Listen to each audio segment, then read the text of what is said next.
Tänases meistrite nurgas on mul plaan valmistada üks riiul, üks kerge riiul, aga väga soliidsest materjalist ja mis on Eesti tingimustes soliidne materjal, loomulikult tamm.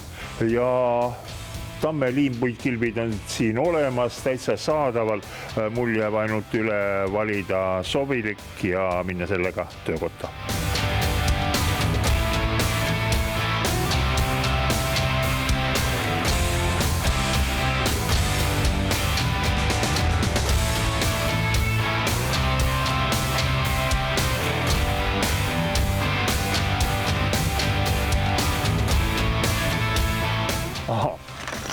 Nii, siin nad on.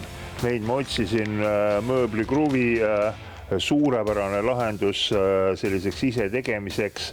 Ei ole vaja erilisi puidutööriistu ja ka erilisi tisseritöö oskuseid. Lõikame detailid välja, ilusad kuldpeaga kruvid paneme kokku ja riiul tuleb missugune. Kuna tamm on väga ilus, väga soliidne materjal, aga ta on natukene kallim kui võib-olla kuusk ja mänd, siis tuleks materjali kasutada väga otstarbekalt ja seepärast ma tegin sellise lahti lõikamise skeemi, et ma täpselt tean, kui palju ma sellest kilbist materjali saan ja millistest mõõtmetes ma seda materjali saan.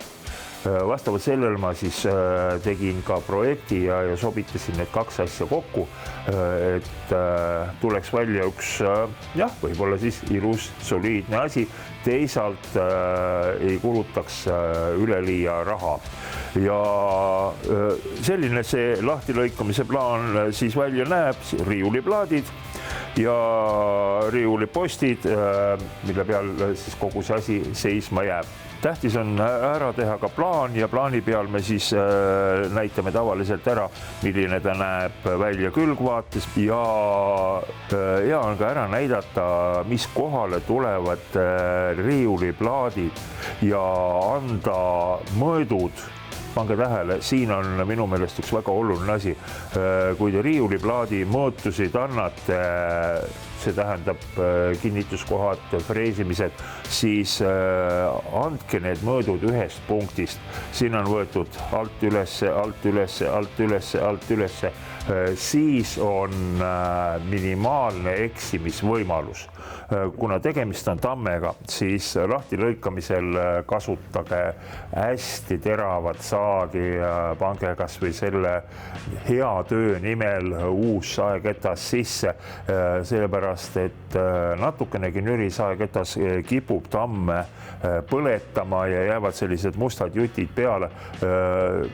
Kui siia midagi peaks peale jääma ja sae jälg jääb sisse, siis need servad tuleb korralikult üle lihvida.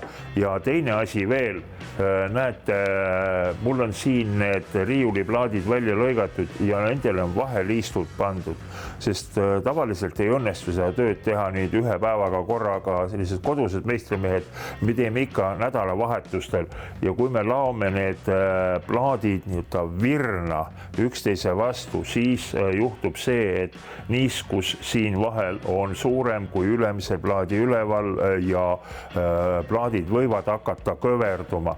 Nii et liistud vahele, plaadid saavad ühtlaselt õhku ja mingit kaardumist ei toimu. Märkimiseks paneme siia laua peale, suur pikk töölaud on meil alati väga vajalik ja selleks, et märked oleksid oma koha peal ja kuskilt midagi ei nihkuks, paneme pitskruviga ta kinni. Ja nüüd läheb rakis paika. Rakise puhul on see, et täpse paigalduse me saame siis teha, kui meil on esimene proovifreesimine ära tehtud, seepärast, et me sätime selle lõikekoha, mis presiterast on jäänud, meie joone peale täpselt paika.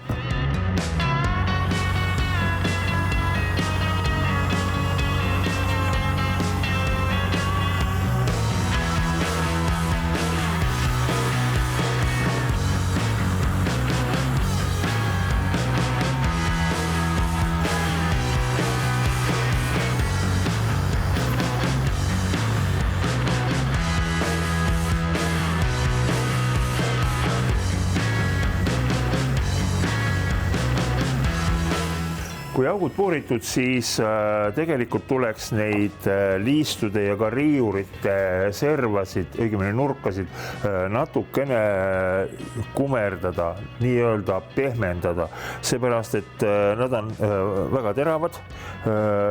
Teinekord võib siit mõne väikese pinnu ka välja lüüa ja käele haiget teha. Seepärast ma panin sisse kummerduspreesi, see on selline laagriga prees, mingit rakist ma rohkem tegema ei pea ja laager toetab detaili serva peale ja prees lõikab siis selle terava nurga natukene maha. Ja ma paneksin küljepaigutuse kõigepealt. Alumine ots oli mul seal, ma tean, kui vaatan kilpi, siin on mõned sellised oksakohad, need ma jätan igaks juhuks allapoole. Võtame teise riiuliplaadi veel, on ka ühtemoodi ilus. Nii, siin on mingisugune jälg sees, ma jätan selle taha poole. Selliselt, ots on ilus. Nüüd on, kas seisavad tasakaalus või ei seisa, proovime panna. Nii, ja paneme ühe oma koha peale ja teise oma koha peale.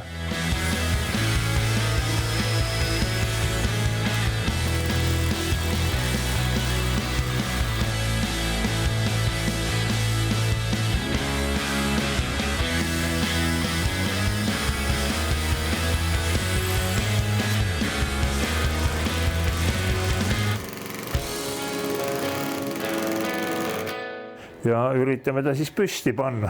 Kauplusest tuues oli see kilp kaalus üsna palju ja ega meil siit kaotsi midagi läinud ei olnud või ei ole. Nii et täitsa selline kaalukas asi. Paneme siia nurka ta püsti. Kui nüüd küsite, et aga miks jalgu all ei ole? Tegelikult selle riiuli funktsioon on planeeritud selliselt, et tal saavad alla rattad, et teda on võimalik vajalikul hetkel liigutada. Ning kui küsite, miks ma need sooned sisse tegin, oleks võinud ju kruvida, aga niisama. Ühe kruviga kinnitus annab liikuma. Ja siis oleks tegelikult see riiul jäänud potentsiaalselt selline, et läheb ühele poole kaldu, läheb teisele poole kaldu. Praegu need väikesed sisselõiked on omamoodi jäigastajad ja see on ka üks idee teil, et kui te käite puumarketis, siis tegelikult vaadake, liimpuit kilpidele on kohe pakendi peale kirjutatud, et tehke ise. Sisetegemine on suhteliselt lihtne, kui on kuskil garaažis töölaud olemas ja mingisugune kogus ka puuderiistasid.